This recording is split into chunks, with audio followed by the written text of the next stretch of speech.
What's up? What's up? What's up? Welcome to the All Around. I'm your gracious host, Dr. Anthony. Please tune in on Mondays at 6 p.m. for your entertainment purposes.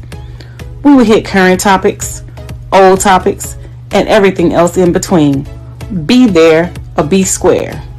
Deuces, my loves.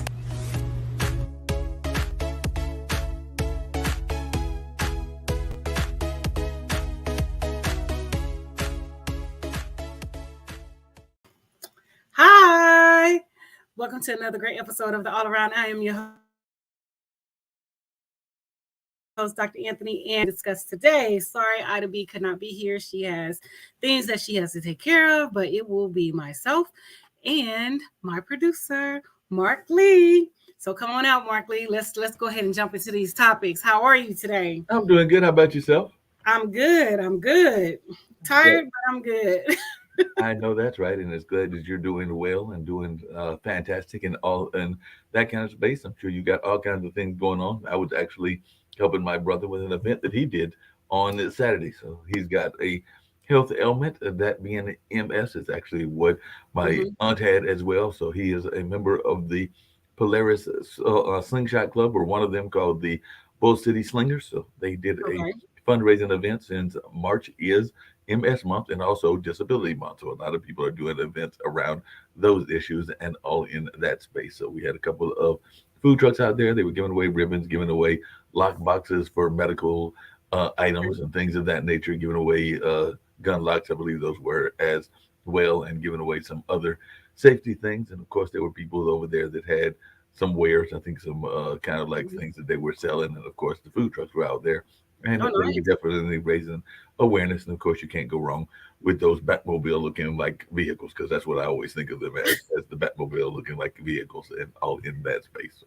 Of course, you can never go wrong with that. So that's an amazing event, I'm sure. And once I get my nonprofit off the ground, we probably will like to partner with your brother and do some things, in the community, which I like to do. So we could talk about that at a later time and a later date. Well, yeah, it's all about partnerships and all about growth and opportunities, and definitely a lot of nonprofits are doing great work on a number of issues. So I'm a big fan of nonprofits. Some people are not big fans of nonprofits because some of the nonprofit heads get paid a whole lot of money, and then people don't see the greater mission of the nonprofits. Because I know that even on Pod TV, there have been some conversations around how some of the nonprofits are getting astronomical fees, like in the Sierra Club and some of the other nonprofit organizations. And I'm not saying that they're not having that issue, but for-profit organizations have that issue as well.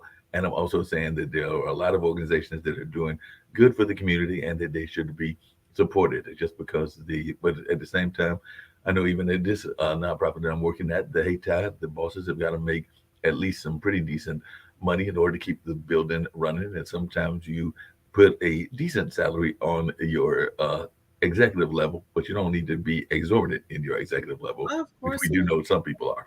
Yeah, we have to spread the wealth, and hopefully through my nonprofit, that's exactly what I'm going to do. I'm going to pay my people, because you got to pay people. They have to survive. They have to make a living wage. So that is a must. But like you said, it's not going to be where, we're busting heads and taking from the programs that we want to support and the people that we want to support. Yeah, so I wanted to jump back on this topic about Chris Rock and Will Smith. Yeah.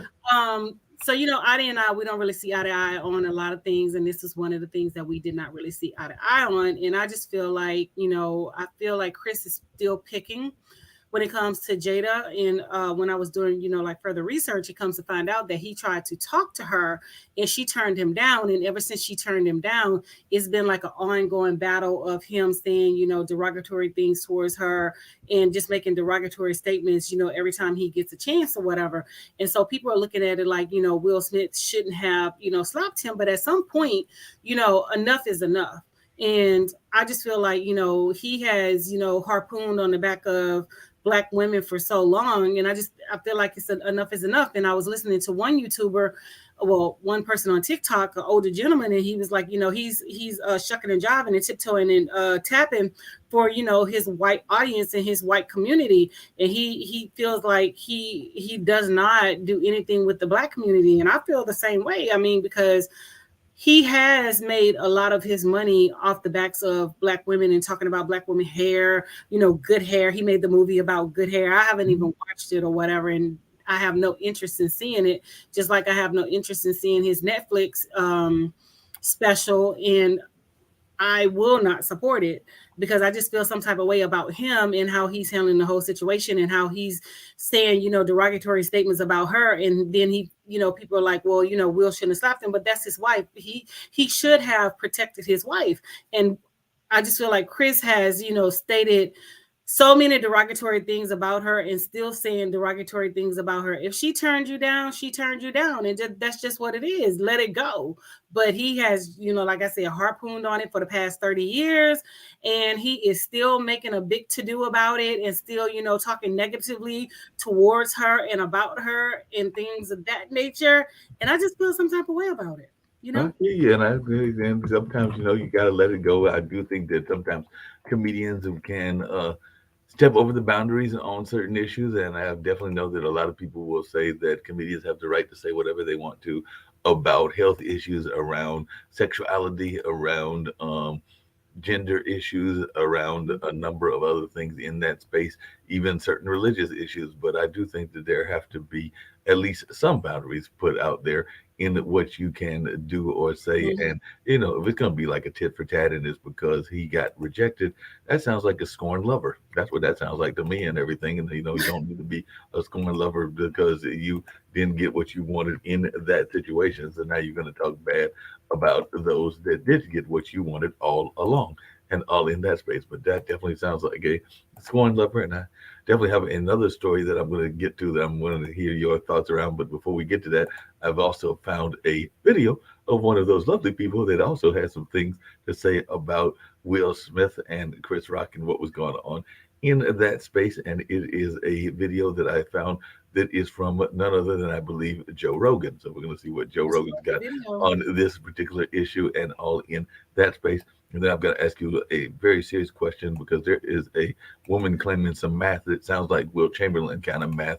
And I don't know that it is humanly possible, but it does involve celebrity life and all in that kind of space. So I'm very curious to see what you've got to say when I tell you about one of these, what do they call them? The wives, those housewives types. And this was a housewife type that was very famous and is now being famous because, she couldn't have the star that she had. So she had him for a number of years, and then she couldn't have his teammate. So she went for the teammate's son.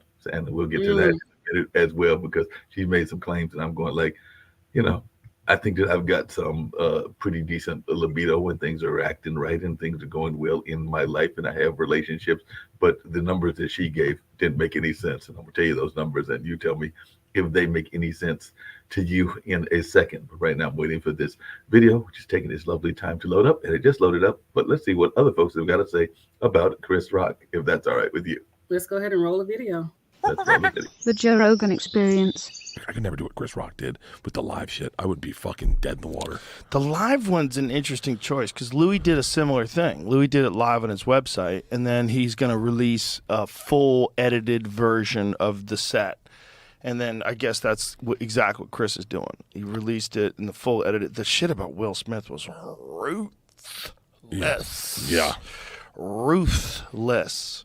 It's just like, imagine, in life you play chess. You move pieces around. You say, I do this, and the counter would be that. And imagine the thought, like, I'm just going to slap Chris Rock, one of the greatest stand-up comedians of all time. It's not like he's going to tear my very vulnerable life apart after I smack him with some of the best comedy that anybody's ever written. And he's going to hone it over a year before he releases it. Yeah. Like, what a terrible, unprovoked attack. What a dumb thing to do. To like be that person who's like publicly loved, like Will Smith was until that moment. I mean, until that moment, nobody really had a bad thing to say about, maybe he didn't like one movie, or maybe he thought the superhero movie was dumb, but everybody loved that guy. I love the superhero. Everybody loved that guy. I loved Will. I love Will. I still love Will. But those two Keep my wife's name out your fucking mouth. Those two are what sunk him. If he just slapped Chris Rock and then sat down and didn't say anything, People would think it was a joke. they wouldn't know what to do. Yeah. It would kind of drift off, and people would forget about it. They would think, and they would say to Chris, "Was that on purpose? Did you guys plan that?" Oh. Then he would have skated. But I'm not happy that it happened, but I'm happy the way it happened, because when I was trying to explain to someone who's not involved in show business how bizarre the industry is, and how like untethered those people are to either morals or ethics or just the reality of human nature. Yeah. They are completely connected to the zeitgeist in terms of what's popular and what's trendy and what's accepted by our group and what's rejected by our group, that no one has, I mean, not no one, but in general, the mindset of the people in Hollywood, there's very little independent thought. It's all groupthink. So when Will Smith, after smacking Chris Rock and all that other craziness, goes on stage and wins the Academy Award and gets a fucking standing ovation, that was like, that's those people. That's this. They don't know what to do. They don't have the ability to say, hey, that's not right. I don't care if you're famous. I don't care if you just won the Oscar. You can't assault people. What you did is ridiculous. The way you're behaving is crazy. It didn't even make sense. It wasn't even proportionate to what he said. It wasn't like you overreacted in such a strange way. I have to wonder, are you okay? Like, what the fuck is wrong with you? Yeah. No one did that. They all like, yes, it was amazing. They went to the Vanity Fair party. He was dancing. It was almost like it all went away until the rest of the world was like, are you out of your fucking mind? What is wrong with you? That is crazy that it did not get acknowledged at all, and then I guess, do you think that's a testament to the internet? Because the internet was like, what the fuck? Yes, it definitely is a testament to the internet, because but the internet is just representative of most people. I mean, there's some people that thought that Chris deserved it. You know, don't talk about someone's wife. Like, there's a lot of goofy people out there. There. So, I mean, you know, at the end of the day, they don't understand what's going on. This man has been, you know, like we say, playing the dozens, talking about this man's wife for over 30 years. You know, even, you know, you hit a dog and you kick a dog long enough, that dog gonna turn on you and start barking. You know, so he was just fed up and he was tired of it. And I felt that Chris Rock deserved everything that he received, you know, because Black women has been the brunt of his jokes since he's been telling jokes, since he was Pookie, because he'll always be forever known as Pookie in our world, you know, because he's one of those ones that we would gladly pass off to the, you know, to the palm people or whatever, you know what I'm saying? One that we would not fight for. He's one of those, you know, so, you know, regardless of what they're saying, you know, like Will Smith has trauma or whatever. No, he's just fed up and he's tired. He's tired of, you know, dealing with what Chris Rock is doing and what he has said about his wife. For example, why did he choose to have his special in Baltimore? Why he couldn't have it in New York where he's from? Jada's from Baltimore. You know what I'm saying? So why did he choose to have it there? Why did he choose to, you know, center his show around the whole, you know, Will Smith thing and Jada thing? Why he didn't just move on? I understand people saying that he has a voice, he has the right to say whatever. But at the same time, you ought to get enough of getting your ass whooped by talking about this man's wife. You know, so apparently the slap just wasn't enough. The slap wasn't enough. He's still going to be running his mouth and everything. Right, exactly.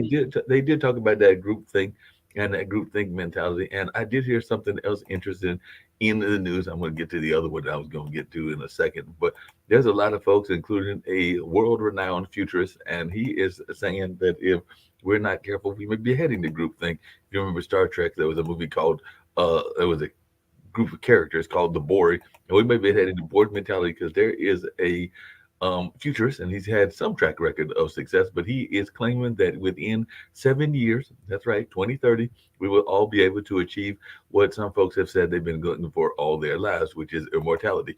And part of what they're saying is that there will be little microbes and little things running around in your body that can fix any ailment that you have, and that can keep you going forever and a day. So I guess we'll all be like the Energizer Bunny, literally, and all in that space. So I'm just wondering, as a mortal woman and everything. What is your thoughts about this? Because there's some real people that are pushing strong that we get all this technology, and the technology will allow us to dump our consciousness, and that might be worth it because you might have some knowledge that you want to pass on to the next generation, and they can hear your voice or hear your thoughts and all in that space. But there's some other mad scientist types out there that would like it that you could literally, Dr. Anthony, be here in the year 2130 or 2230 or maybe even 2530 and all in that space. So if they give you that kind of technology, can we look forward to hearing the all around show in the year 2530? They're gonna be hearing reruns because I'm not participating in it. You know, my thing is y'all playing, you know, you trying to play God. If God wants me here in 2530, I'll be here in 2530. But I'm not putting anything in my body to, you know, say otherwise or whatever. You know, I just don't believe in doing it. Now, other people may, you know, support the initiative. They may want to support what they got going on, but I'm not the one to support anything like that. You know, because the Bible says, you know, the sign of the beast, the mark of the beast, and so all of this stuff is, you know, like coming to pass and things like that. And so, like I said, if God gives me longevity where I see that, where He sees fit for me to live beyond my years, then I'll live beyond my years. But I'm not doing anything playing with God and, you know, playing with my life. And No, I hear you. But you remember, even before the technology, you had people, and I think there was even people as recently as, you know, probably doing it right now, that as they got closer to the end of their life, they went into the deep freeze. You know, that whole I forget what it's called, cryogenics or something along those lines. I think is the name for it. But they would go into a deep freeze. You know, there were entire movies made about that because let's say you went in a deep freeze in 1980 and you came out in 2040 or 2030. There's a whole lot of things that have happened in the world, including the election of Trump, including this pandemic, including a number of other things that you probably be sitting there scratching your head going like, what did the world do while I was asleep for 60 years and all in that space? So and that's a similar kind of thing where folks, I guess, are trying to play God and dictate when their final end can happen because, you know, they're just going to freeze their body and hope that when it is unfrozen, that whatever their problem was has got a cure and that they can fix it. But, you know, that's a long time to be in a deep freeze and all in that space. And we don't know that the body can even survive that deep freeze. But let's just say you do wake up and you're able to come alive. There's no guarantee that what you saw is still going to be around. Some of the people that you used to be hanging out with are probably long gone as well. So I agree with you that there is some scary thoughts. Now I want to get to the other thing, and I did want to bring it up and everything, but Larissa Pippen, that is Scottie Pippen's wife, who's now dating Michael Jordan's son. And there are some people that are wondering about the age difference because I think she's pushing near 50 and everything. And I want to say he's in the early 30s since he is Michael's oldest son and all in that space. But she said, well, one, she gave Mr. Pippen a lot of credit because she said that he was definitely had it going on sexually and all in that space. But she also said, and that is where people are trying to do the math, that she had sex 4 times a day, every 7 days a week for about 23 years. Last time I checked, that's a whole lot of sex, and I don't even know that the human body can put up with that amount of sex. And like I said, I do know that I consider myself to have testosterone and pretty strong libido and all in that space. But even I would not claim that in any way or form or fashion. But I'm just going like, as a woman, when you hear women speaking this kind of talk, and I do remember when Wilt Chamberlain said something similar, but there's no guarantee in the Twitter post that I saw, it was all with Scottie Pippen. So she could have been having entire sex with different other men and everything. But I mean, it had to be because, I mean, even his practice schedule wouldn't allow him to, be sexually active with her for four times a day. And if she's having sex 4 times a day for the past 23 years, he played how many of those years? And when was he at practice and when he was traveling? So apparently the math ain't math. And if, people were thinking that she was just sexually active with him, she had to have the gardener, the milkman, and everybody else that was coming along if she was being sexually active 4 times a day, because he was just not physically possible for him to do it because he wasn't there, for one, and for two, coming from practice, having those hard practices, his body just wasn't maintaining the stamina unless he was taking Viagra or whatever to do what he needed to do. It's just virtually impossible almost. That is virtually impossible. But not only that, like I said, the human body is a wonderful thing. There are different parts of the human anatomy, be that the male anatomy or the female anatomy. But either way, I'm thinking that a whole lot of wear and tear, and any part of the body is going to react to wear and tear. So I'd even hate to see what that part of the body looks like for her if she had that much going on, because wear and tear would say that, well, just aging in of itself is going to lead to some wear and tear. But then you put in that much punishment on the body on a regular basis. I know it is a wonderful act. It's one that I definitely enjoy, but at the same time, I'm also a realist. That is just way too much, and you got to got to let things recharge and regroup and everything. I am one that do not mind a rollover after a session or something along those lines, but still you got to get some rest. And 4 times is a lot, and definitely that many times a week is just ridiculous. That's just my thoughts and everything. But I don't know. But I mean, it says a lot about her to say that she's sleeping with someone that's probably the age of her daughter. I'm just like, people just don't have any morals and values anymore. So you sleep with him just because he's Michael Jordan's son. That's you try that's to the other thing. get paid. Like, Because she is 48 and he is 33, so that is a 15-year gap and everything. And I mean, the gaps can work and all in that I space. mean, But I'm sure that she saw him when he was a child, because that would have been around the time that Scotty of and course. Michael were playing. So you're definitely dating like the child of somebody that you saw grow up in that space. So it's Of one thing course. to find a younger person at a later time in life and to connect and to have a lifetime. I've even seen some people that have had relationships that have gone that distance that have definitely had a gap in age. Shucks, then Michael Douglas or one of them famous actors just recently, oh, it was Mick Jagger, just recently had a child by somebody 20 or something along those lines. And I think he's like 80 or something in that space. So it's not saying it's not possible, and true love can conquer many things, including age differences. But I don't know about somebody that you saw as a baby and then you watch them grow up. It's one thing to find them later in life. It's another thing if you literally watch them grow up as a baby. I mean, technically thinking she's a sex offender, technically, because you basically is like you groom this boy to a certain degree. You know what I'm saying? Although he's like 15 years younger, like who does that? Like seriously, who does that? So I mean, I'm gonna just let it make it. So it Well, is. one of the famous basketball players said that y'all need to leave her alone because John Sally is says living her life on Larsa Pippen dating younger man, because apparently that is not the first time that she's done that. And John Sally spoke out about the significant age difference between her then boyfriend, NBA player Malik Beasley, and because that was another one that was out there that she was with. So maybe she just likes them younger. Yeah, she has 4 children, right? Yeah, she has 4 children. So apparently she's dating with somebody that's along the line of her children's age or whatever. But I mean, if they like them ran through, hey, more power to them. I can't be mad at you because I'm not controlling you. You're not controlling me. I don't pay your bills. You don't pay mine. So just my opinion.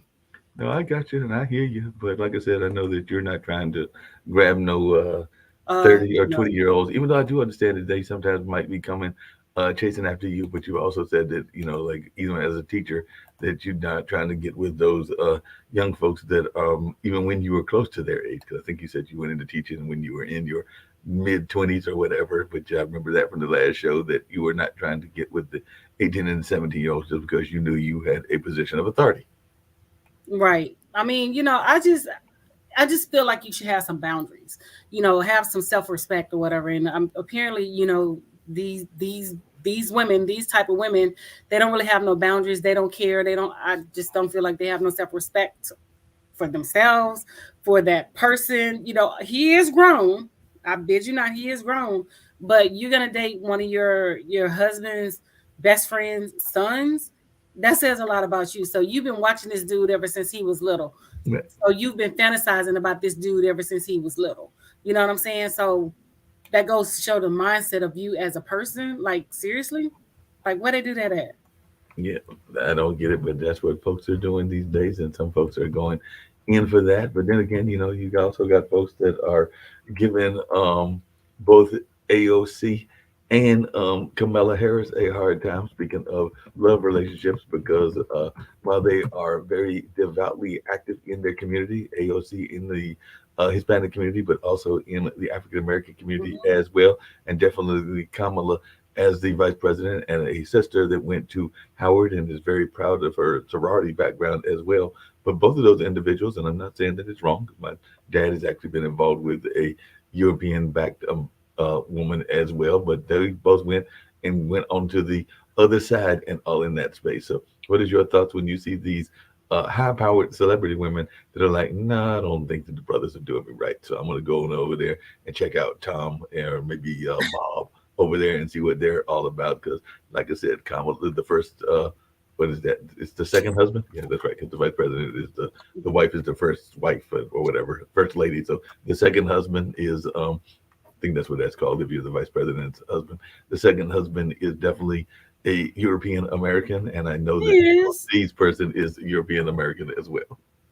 I mean, but at the same time, you have to think about it. You know, we prefer black men, but black men don't want us to a certain degree. You know what I'm saying? Because they have this narrative about black women that we're loud, we're aggressive, we're this, we're that. You know, they want women of a different statue. They want women from, you know, like these passport brothers. They want women who are what they call more submissive and things like that. So it's not that we don't want black men. Black men don't really want us. And so when it comes to, you know, like dating, what else is out there except if you don't date, you're gonna die alone, you know, and nobody wants to die alone. Somebody wants to be with somebody. So I mean, you know, and although I'm pro-black, but I'm open too. So if you know, I feel like you know, black men are not doing it for me, I'm a step and you know, date outside my race or whatever. But my first initiative is a black man.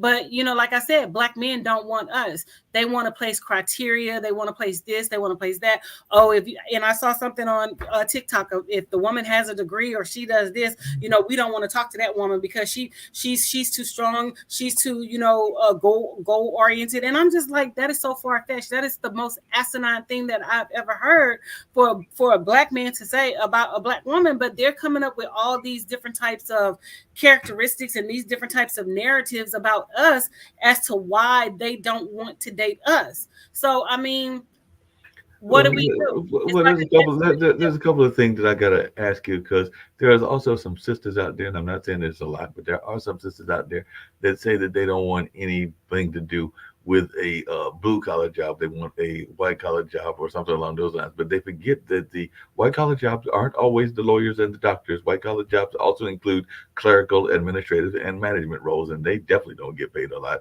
and everything. But they just think that because it's a white collar, it's got to be a better job. And blue collar jobs include farmers. Farmers make a pretty good amount of money. Electricians definitely make a whole lot of money. Power plant operators, I'm thinking that's like a nuclear power plant or an electric power plant. I'm thinking they get paid some pretty good money.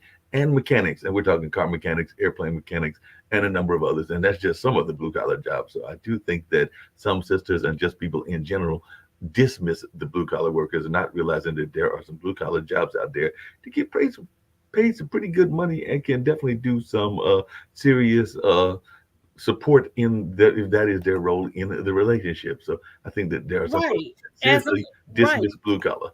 Right, but as I'm not denying that, you know, men has placed stipulations on women. So my thing is, why can't women place stipulations on men as to what type of man that she wants to date, what type of man that she wants in her life? I feel like, you know, if they can say, I want a woman who's dime thin, or I want a woman who's 36, 24, 36, why can't women say, you know, I want a man that works here, and I want one that does this, and I want one that does that. But at the same time, I feel like people need to date in their lane. If you know that you're not that caliber of person that you're requiring that man to be, you need to reassess and you need to date in your lane.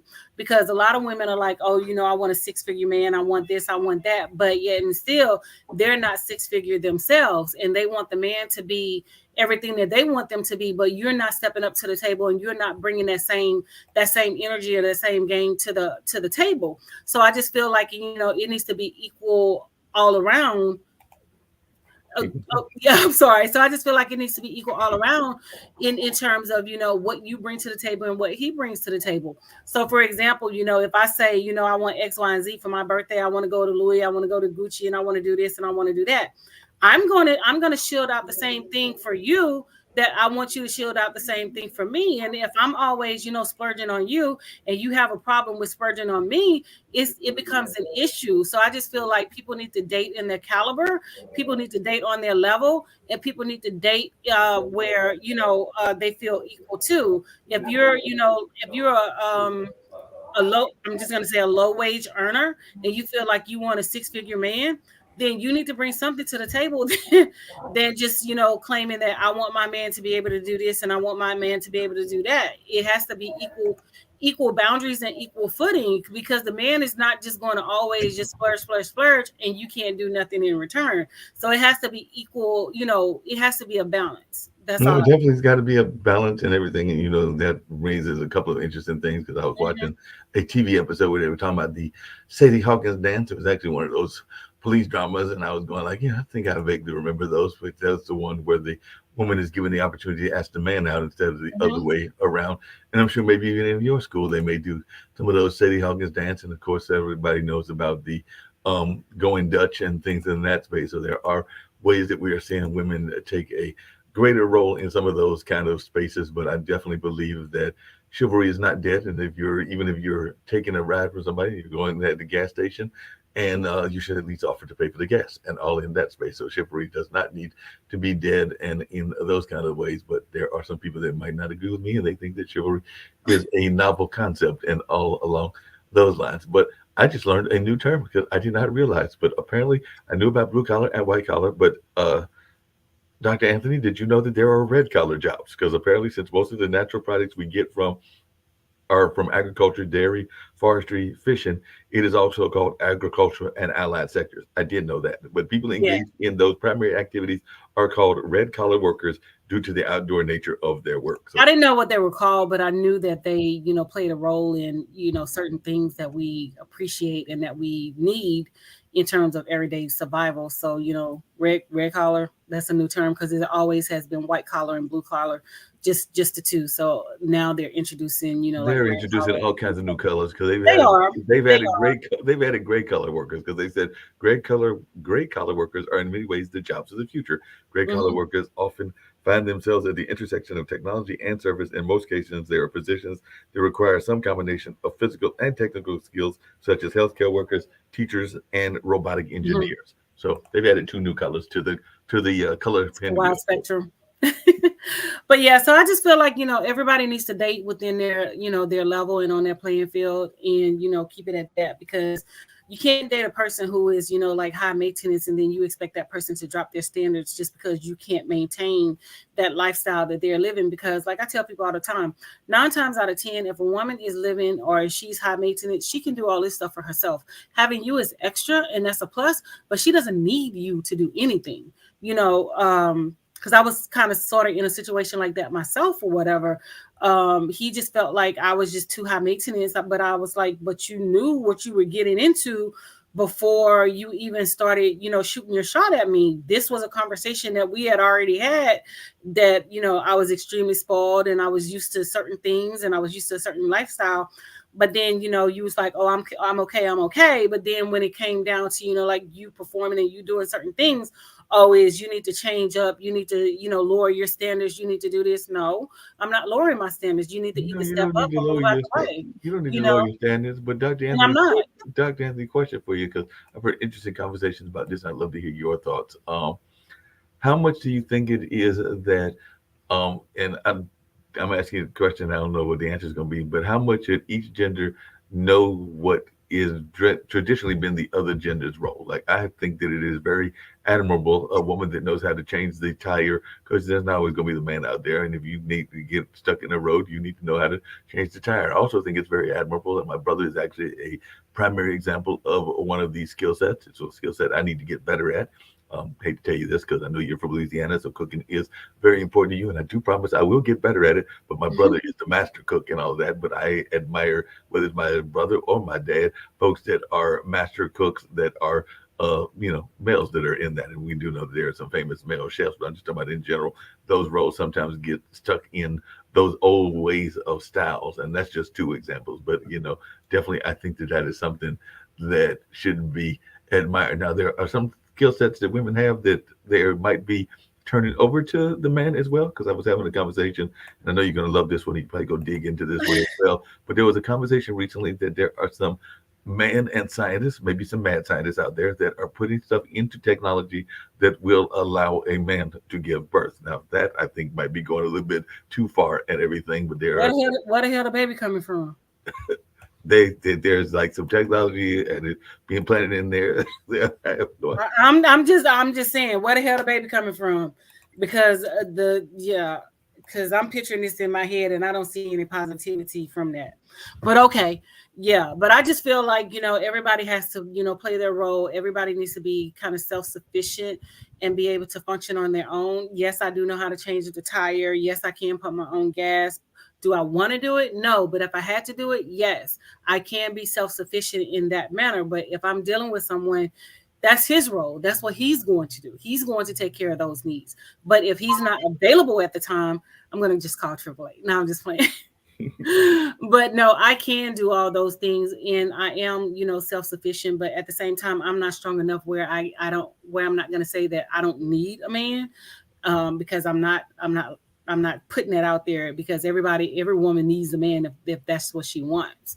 But yes, I can be independent. Yes, I can do all those things. But at the same time, having him is extra, and having him is a plus, and having him is, special. But can I do those things? Yes, I can do those things on my own. Can I put air in my tire? Yes, I can put air in my tire. Can I change my tire? Yes, I can change my tire.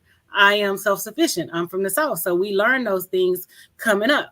Will I do it now? No, because the expectation is that he's going to do it. But can I do it? Yes, I can. But I just feel like, everybody has a role to play, and everybody needs to play their role. I don't want to overstep my boundaries and play his role as the man, as the leader of the house. Even if I do make more money than him, he is still going to be the leader of the house. He is still going to be the man of the house. He is still going to, command his house, and I will still submit. Although I will make more money, that has nothing to do with me playing my role as a female. And it is not taken away from my independency, because I'm still independent. I'm still strong. But when it comes to, dealing with your man, you still have to step back, and you still have to play your role as his woman and as him being the head of the household. And so I think a lot of people get that misconstrued, like strong women can't be submissive. That's not true. Strong women are very submissive, but it's a time and a place when that takes place. When I'm in the work, I'm very dominant, and I'm very precise, and I'm very measured, very principled. When I'm at home, it's the total opposite. You know what I'm saying?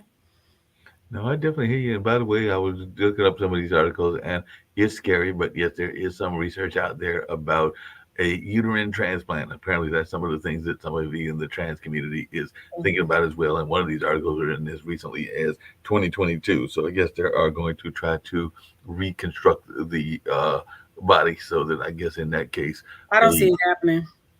Yeah, I don't see it happening. I mean, for the simple reason is because people got to understand, when men take up on the role as a woman and they have these sex change operations, women are naturally, versed with the vagina, the ovaries, the vaginal tube, the vaginal lining, the walls, all of that. When men are transformed from being a man into a woman, their stuff is not natural. So they have to take a tube every day and push it up in themselves to keep that open, because that's just raw flesh. Right. So logically seeing it, I don't see that taking place, because how is it going to happen? You know what I'm saying? You don't have, your pelvic is not going to expand. When women are giving birth and are in transition to give birth, the woman's pelvic actually expands so that the baby can come down the vaginal tube and through the vaginal walls. I just don't see that happening with a trans woman, because the organs are just not there. And who's to say that if that uterus is transplanted from a woman to a trans woman, is it going to even function properly? Because at the end of the day, and I'm not taking anything from trans women, this is just speaking logically. Right. At the end of the day, your DNA still says man. So in order for you to take a woman's uterus and insert it into a man, I just don't think it's going to happen, because the DNA is just not going to function, and it's just not going to mesh well, because that's a foreign entity going into your body. It's not like it's a woman transplanting from another woman. That's different. You're transplanting from a woman to a man, and who's to say that that is even going to have a, you know, a natural reaction or a natural meshing for that to even take place? Me personally, I just don't see it because it's just not logical in a sense. Because the you know, like I DNA. said, I don't, yeah, DNA and well, don't even get me on DNA because DNA. I was telling somebody recently, I've got a issue with where we're getting the DNA samples from. And like I said, it just doesn't make any sense to me because every time you turn around, somebody is finding in their DNA that they are part Irish, part French, part Italian, part whatever the European country is. And maybe this is just me and maybe I'm wrong in thinking this, but last time I checked, anybody that is doing the research has to do it using a sample, like a base sample, I think is what they call it. And you're the teacher, so you can tell me if I'm using the incorrect word, but I think it's called a base sample. And if your base sample is European, and most of those companies are European based, when everybody come out is having some sort of European blood because the base sample is European. That just makes logical sense to me, speaking of logic. But what do I know?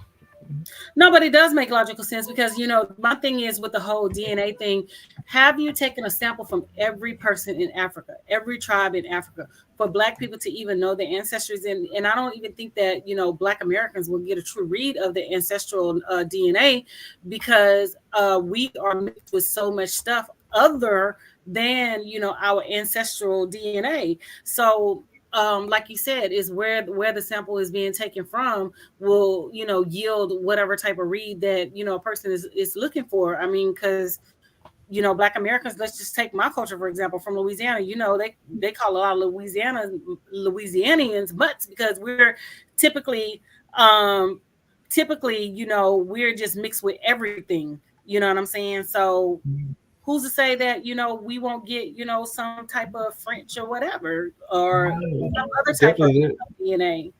There's definitely that, and actually, that was one of the things that we showed last week. Oh, actually, yesterday we had a movie that was featuring your area of Louisiana. It's called "A City of a Million Dreams." The gentleman went out there and traveled and looked at the music culture of Mardi Gras, and looked at a number of other parts of Louisiana, and yeah, and definitely went and used all of that kind of research. And it was a 30-year project, I think he said, is what the director told me. But he made it and looked at everything from the aspect of the line performances that y'all do during the Mardi Gras parades to some of the other celebrations. And of course, looked at the food and looked at some of the blues music and the jazz lines and a number of other things that are a rich part of that Louisiana culture. So it was a successful movie. And actually, as I was leaving, they were playing some of those notes. Unfortunately, mass transit does end at a certain hour on Sunday, so I had to get home before the mass transit ended. But I did catch some of it online, and if anybody wants to go to the HeyTide website, they can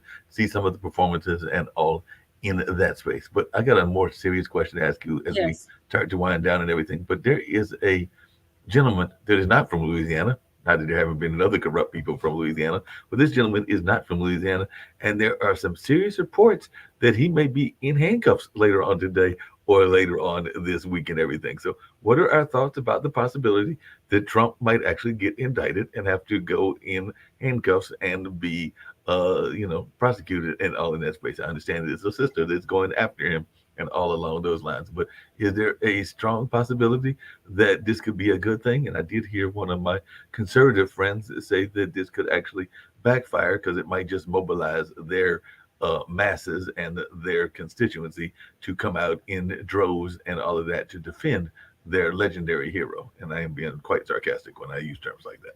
Well, go ahead and let him. This is a prime opportunity to show his legendary folks that they are not above the law and they are not above reproach. You know, so we need to send a strong message. And yes, he needs to be in handcuffs and he needs to be behind bars because he was the ringtail leader of the insurrectionists and the things that happened on January 6th. So yes, they need to arrest him. They need to put him in cuffs and they need to send a strong message that this is not the way that democracy is handled and this is not what we're going to stand for. And they need to put their asses in jail and throw them under the jail. So if they come out and they cause chaos and they cause havoc, go ahead and start, putting them in jail, getting those jail cells ready, and so that we can show that this is not where we are going, and this is not the democracy that we are aspiring to.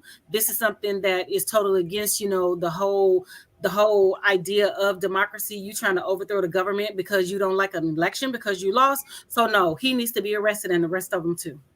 Are you ready to arrest all of them and get rid of them and just get rid All of of them them.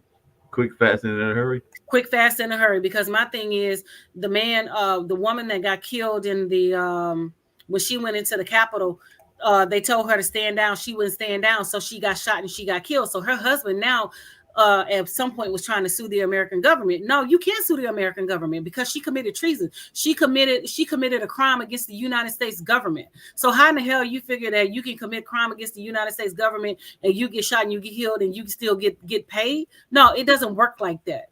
Because if we all know that if those insurrectionists would have been black, we would have had a bloodbath on our hands. So no, we need to send a strong message as the law enforcement and as political leaders that this is not the road that we're going to take, and this is not what is going to happen.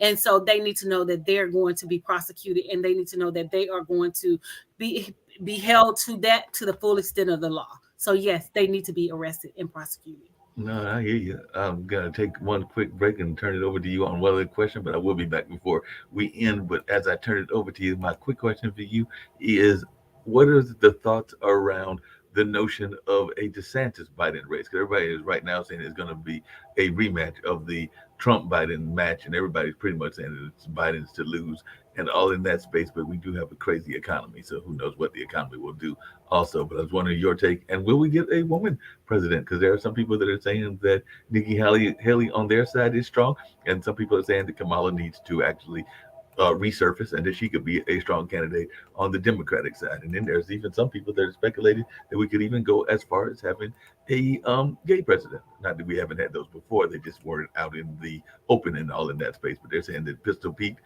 could be a legitimate contender. So just wondering your thoughts on some of these contenders. Well, I mean, Kamala is. I feel like she would make an excellent president. Joe Biden. I think that he's doing what he's supposed to do. As far as DeSantis is concerned, I don't think that he is going to. He's going to be a front runner in terms of the GOP because they're already putting things out there that he was grooming high school girls to when he worked as a high school teacher, that he was grooming them to have sex with them. So he's looked at upon as a sex offender. And Nikki Haley, I just don't foresee her being one of the front runners. She's basically in denial of her heritage. She wants to be white, but she's not. She's actually Middle Eastern. And so she has denied that she is a Middle Easterner. But for the GOP, I'm not worried about them. I'm just worried about the Democratic Party and where we stand. I just think that Biden needs to come out, pushing strong, and Kamala needs to come out pushing strong behind him and, basically getting the things that they said that they wanted to do done. I think he needs to use the stroke of the pen in terms of his executive power with the student loan back, because I feel like it's a slap in the face that, they can say that giving people reprieve on the student loans is against the Constitution, but yet and still you take less than 2 days, less than a week to provide money to a bankrupt bank and all those people. And we see a residual cycle with the bankruptcy in terms of the banks and things like that, where the American people are always bailing out Wall Street, always bailing out the banks, but y'all don't want to bail out the American people. And then to say that, you guys send billions of dollars, my black tax dollars, over to Ukraine. I have a problem with that when you don't want to take my black tax dollars and help other people in need in terms of student loans, especially black Americans in terms of student loans. Then I have a problem with that. So I think that the Democratic Party needs to, double down on supporting the American people in terms of, student loans and providing more reprieve to them. And I'm just not worried about the Republicans, because the Republicans going to be Republicans anyway. What do you think about the Republicans and their push around immigration and their push around refugees? Because they seem to love their refugees. They'll take all the Ukrainians in the world and everything, but when the folks are coming over from Mexico, we won't even talk about the folks from Somalia and some of the African nations, they don't get the same kind of welcome that other nations get and all in that space. Of course not. Because they look at Ukrainians as true white people. So that people got to understand that, if you're not white, you're not where it's at. So they want to bring, that white supremacy, that white power, that white superiority. That's what they're looking at in terms of Ukrainians, in terms of, Hispanics, people that's coming from Haiti and other, countries that are trying to enter the country. You are a minority. You are black. You are brown. So they're not fighting for you to get here. They don't want you here, because they feel that you are a crutch to the society. So that's the difference between the two, So as far as Hispanics are concerned, and you have white Hispanics, or Hispanics that come from Spain, and they feel like they have to side with the white people where they don't perceive you as white. So I don't even understand why you're siding with them, and they vote against their own best interest to appease the white people. So no, but that reminds me that I knew there was somebody else that I was going to talk to you about, and I'm glad that you brought that up, because it just reminded me who it was. But I guess it was back in December. I wish I could pull that clip. Maybe I'll pull it when Ida comes on next week and everything. But there is a crazy African American activist, and that's the only word I can use for him, even though that's not the really words I want to use. I just want to call him crazy. But he seems to think, and he was on Dr. Phil, Jesse Lewis Pearson or something like that, I think is his name. But he was saying that white people need to have more babies because white people are the innovators of the world and all of that, and that what's going wrong with society is that white people are not having enough babies, and that we need to encourage white people to have more babies. And this was a brother that said this, and even Dr. Phil was like, I thought you had pissed off everybody before when you had said about the immigrants and the refugees coming over, but now I know you pissed off everybody in the audience and that's listening because you got this crazy statement. So even Dr. Phil thought that it was a little crazy what he was proposing, but he's not the first person to say that the white people need to have more babies and that they are need to protect their God-given rights along those lines, even though there are some people that would even argue that they're also afraid because they are about to be the serious minority. They already are a serious minority. Well, there's no doubt about that. But they're already a serious minority, but I think he's doing that for notoriety and to get publicity and things. That's just like another Candace Owens. She used all the black, materials, NAACP, to fight her case. And then because she tried to do the same thing with the Democrats that she's doing with the Republicans, and the Democrats didn't bite her, the hook that she was, throwing out and things. And then she switched over to the Republican side. And so she started, talking about black people this, black people that, and how black people, the race is doing this and the race is doing that, just being asinine, just making an ass out of her damn self for the white people, shucking and jiving, basically, you know what I'm saying? So this is basically what he's doing. The white people has been on a decline for a long time. And so they're trying to put measures in place such as that, overturning Roe versus Wade, that the white women have to give birth, because it wasn't about black women. It was always about white women and their low decline on the birth rate of white people. So that's where that came from. So, I mean, he can say what he wants about white people needing to have more babies. They're already the minority. And so the majority is going to, the minority majority, which is Hispanics, is going to be the majority over everybody because they're outpacing blacks and whites by having children like 4-1. So they're already leading in that capacity. So what they're trying to do is, like a Ron DeSantis is trying to get, like the white Hispanics to vote along his party lines to support what he has going on. But what they fail to realize is that they're going to be in the fallout just as well as everybody else, although that they're voting against their own best interests, so it's not a win-win situation anyway. So we as Democrats, we need to mobilize and we need to vote against the Ron DeSantis and against, those types of thought processes and against those type of people that are putting that rhetoric out there, because it's not just happening in Florida, it's starting to, matriculate and happen in other states as well. So we as, like I said, the Democratic Party and independents and liberals and things like that, we have to mobilize and we have to counteract what they are putting out there and what they're doing. But he's just another asinine person that's, trying to get fame and notoriety. That's all that is. I can't hear you. But I mean, not only that, but the whole innovation quality. Did he not hear about the GPS? Did he not hear about? Well, the thing about it, Right, but what I was saying is, he's trying to get, brownie points from white people, because what we call that is shucking and jiving. You know what I'm saying? And we can't even call him an Uncle Tom, because Uncle Tom was a protector of black women, and a lot of people don't know that, but they use the term Uncle Tom to be, someone who sucks up to white women. I mean, white people about, white things or whatever. But Uncle Tom actually was a protector of black women and black things. So he's shucking and jiving for the white folks, trying to gain notoriety there, which there's no notoriety to gain by saying that they are the innovators. No, they're not the innovators. Black people are the innovators, and we've always been innovators. We created everything. Without us, there's nothing. Even the designers have, copied things from Africa and the tribal nations and things like that or whatever. So we have always been the trendsetters. We are the blueprint. We are the innovators. We are the trendsetters and the movers and shakers and things like that. And it's no other way to say it. But that's just what we are. But he's looking for notoriety from the white folks or whatever, and he's shucking and jiving, trying to sell out his own race or whatever, because that's what we call a black white person. He's black on the outside but white on the inside. So that's exactly what he is, a black white person who has no base. So he's basically an Oreo, or as a friend of mine used to call it, because there's a term for that for just about everybody. I think the Hispanics call them tacos, because you got the sour cream on the inside and the brown on the outside, and the Indians call them apples. And there are different other names that are folks that are the Uncle Toms of their community. But it definitely sounds like he's a true Oreo, because when I was really watching that, and I watched the video, and I'm going like, yeah, this man, I'm surprised that he got, because isn't Dr. Field taped in either Los Angeles or New York or Chicago? It's one of the big cities. And I'm surprised he got out of the building alive.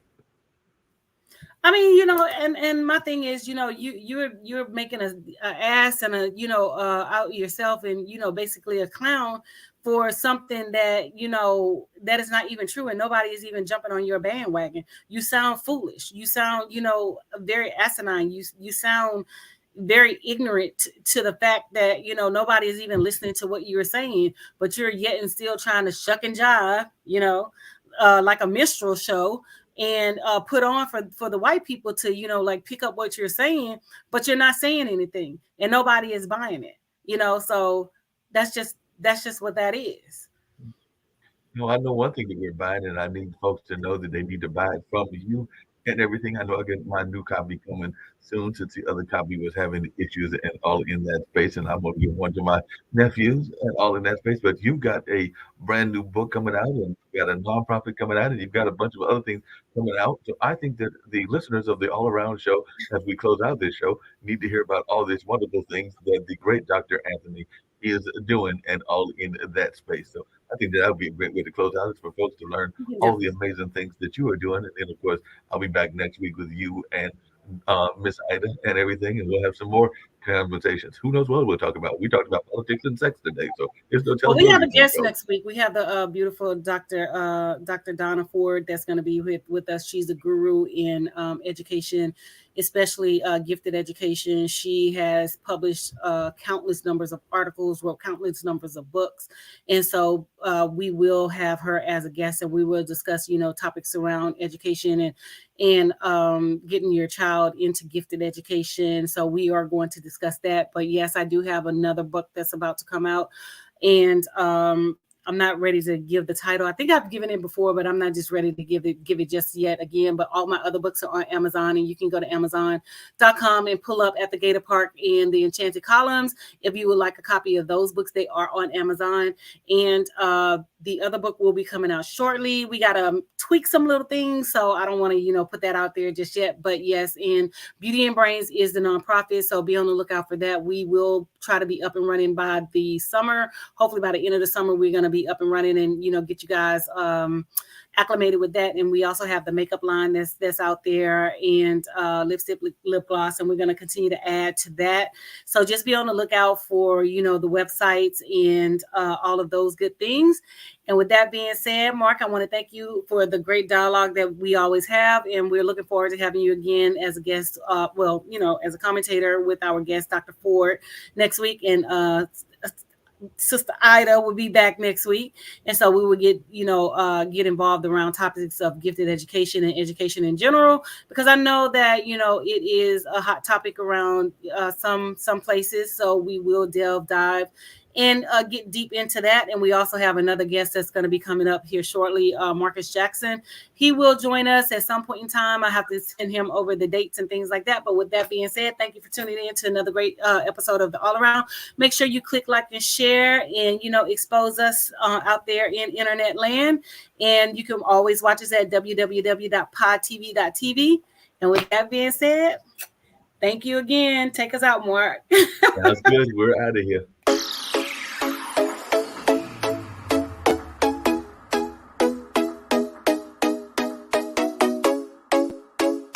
What's up? What's up? What's up? Welcome to the All Around. I'm your gracious host, Dr. Anthony. Please tune in on Mondays at 6 p.m. for your entertainment purposes. We will hit current topics, old topics, and everything else in between. Be there or be square. Deuces, my loves.